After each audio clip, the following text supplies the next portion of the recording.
All right, in this problem, it's talking about the demand function for a product modeled by P equals 2 sine 100x plus 1.5.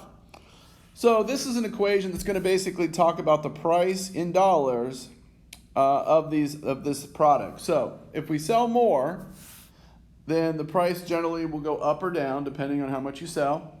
But the price is given by this equation, 2 sine 100x plus 1.5.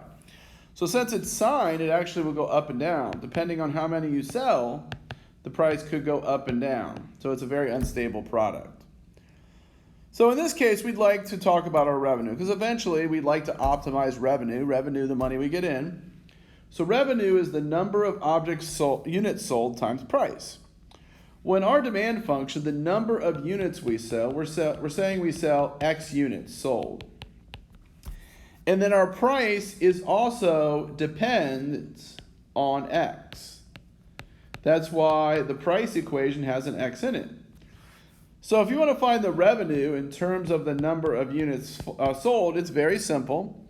It is simply going to be X, which is the number of units sold, times your price, which is 2 sine 100x plus 1.5.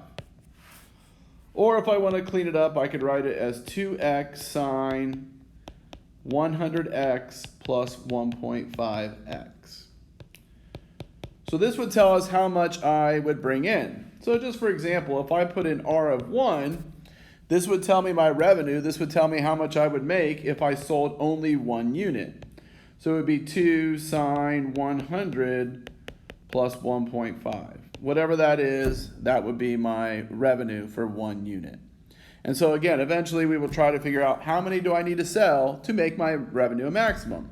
And it's not always make as many as you can, because sometimes the more you make, the more expensive it is to make this product. So sometimes, and usually it's somewhere in the middle.